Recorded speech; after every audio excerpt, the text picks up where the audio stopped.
Does Nebraska get a second straight bounce back win? Well, they're hosting Rutgers. That's not an easy team to beat. Roman knows that. Locked On Huskies still joining me here on Locked On College Football. Nebraska is at home. They're favored by 7. Last time they had that situation, Roman, they lost to Illinois. I think that was a real wake-up call, learning experience for the Cornhuskers that are progressing in year 2 under Matt Rule.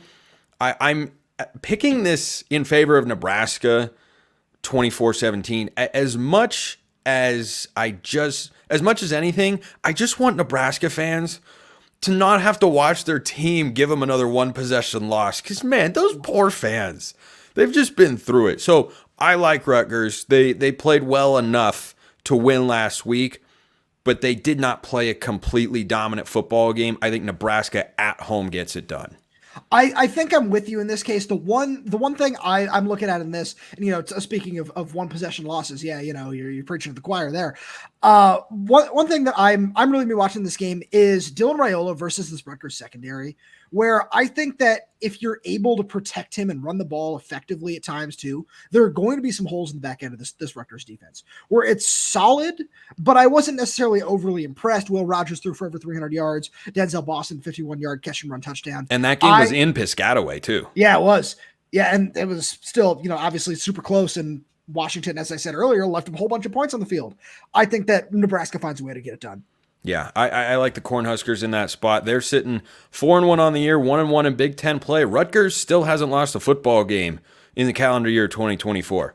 Go figure, just like we all expected. A team Washington will face later in the season, USC. They'll come to Seattle, but for this week, they are going to Minneapolis to play Minnesota. Golden Gophers 0-2 in the Big Ten so far. Offense hasn't been that impressive. Defense kind of comes and goes. I don't know what Minnesota is going to be by the end of the season with PJ Fleck. I don't think they are good enough to beat USC, who last week played a poor first half against Wisconsin, and as bad as they were in the first, they were just as good in the second. Sure, on the road, you got to ask yourself which USC team shows up, but I like the Trojans here. They're a sizable favorite. I think they win big. I think this is USC 35-17. I think I'm with you. I think USC covers in this game. I just haven't really been all that impressed with the whole PJ Fleck experience as a whole, and just everything this season. I feel like, Spencer, you and I talked very briefly about the Minnesota-Michigan game last week, where Michigan just let the game slip away, and Minnesota, the onside kick, we won't have to get into that, but they had every opportunity. They weren't able to capitalize, and I really am not that impressed. Yeah, I'm with you. USC wins big. Yeah, and I love the way that Miller Moss and this offense are playing, the way the receiving core came alive. Jacoby Lane and Kyron Hudson the second half against Wisconsin. What do you know? Lincoln Riley's offense is good. Ho-ho! What? No way. Holy smokes. I can't believe it. Here's what I actually can't believe. Indiana's 5-0, ranked 23rd in the country, 2-0 in Big Ten play. I read an article the other day, and On 3, they're traveling to Northwestern this week, who's 2-2, 0-1 in Big Ten play so far under David Braun. I read an article this week talking about how Indiana could make the college football playoff. All they'd have to do is keep beating the teams in the Big Ten that aren't very good, and then beat Michigan, go lose to Ohio State, and you're 11-1. I mean, listen to this Indiana schedule. It's one of this is one of the most shocking things to date. Now, they haven't played a tough schedule so far, but it's not like it gets hard. At Northwestern, then a bye, then they host Nebraska, they host Washington. Those will be the games where we'll know if they're going to have a 10-win season and beat Arizona from a year ago. At Sparty, host Michigan. At Ohio State, host Purdue. I mean, Kurt Cignetti's got the boys kind of rolling right now in Bloomington. Man. And I'm not picking against them till I see evidence to the contrary that an inferior team like Northwestern, who I think is okay, but not that good, slightly below average, is how I'd characterize the Wildcats from what I've seen so far this year. I'm taking Indiana here. Curtis Rourke is balling 31-20. Give me the Hoosiers. Yeah, I have not been impressed with this Northwestern offense at all. I got to watch them up close and personal when they were out here in Seattle a couple of weeks ago. It's just not that great. And, if Kurt Cignetti can just find a way to scheme up against quarters coverage, because that's basically all Northwestern runs, you're going to find a way to make plays. And that offense, they found ways to make plays, big plays all season long. I like them a lot. Yeah, this Northwestern team, they're watching their offense is not fun, and asking their defense to do so much is just somewhat unfair of them. Yeah, there's no way Northwestern wins this game. Ohio State hosting Iowa. Oregon hosting Michigan State. We'll get to that in just a sec. But Ohio State hosting Iowa. I had this prediction before the year. I'm sticking with it. Buckeyes are favored by around 20 points. I think they're going to cover that number. Final score, 27-0. I was not putting a point on the board this week. I was going to say the exact same thing. I like Are you not entertained? That's exactly where I was going to go with this. This Iowa offense, like that's one of the reasons I'm still sticking to a preseason prediction that I made, by the way, over on Locked On Huskies, that Washington can go into Kinnick and beat them there next week.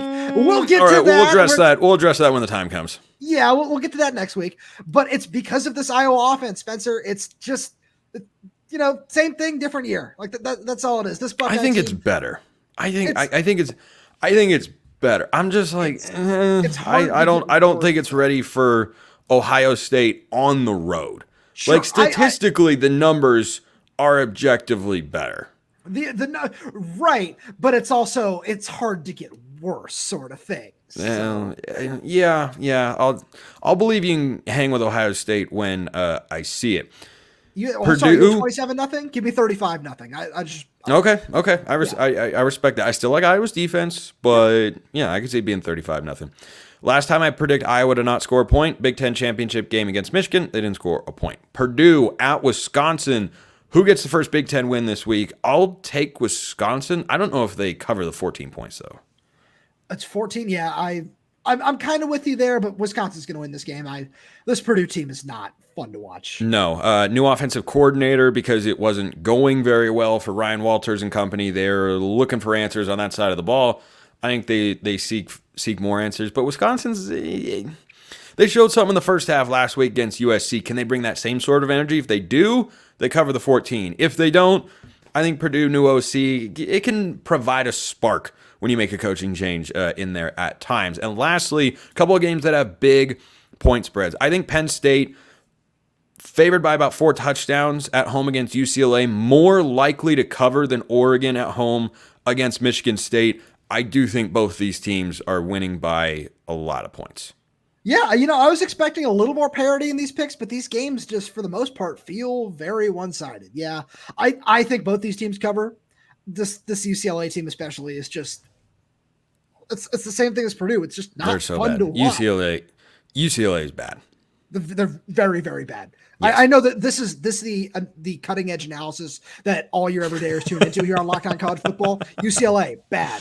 Bad football team, not good. I don't think they're getting to 10 points. I think I got Penn State 42-6. I've got Oregon 38-10. Like I said though, I would be more surprised if UCLA pushes Penn State than it would be if Michigan State were to push Oregon, even in Eugene. That's a full slate of picks for Week 6 in the Big Ten. And that's Roman Tomashoff of Locked On Huskies. Roman, I'd enjoy it as always, my man. Spencer, as always, thanks for having me.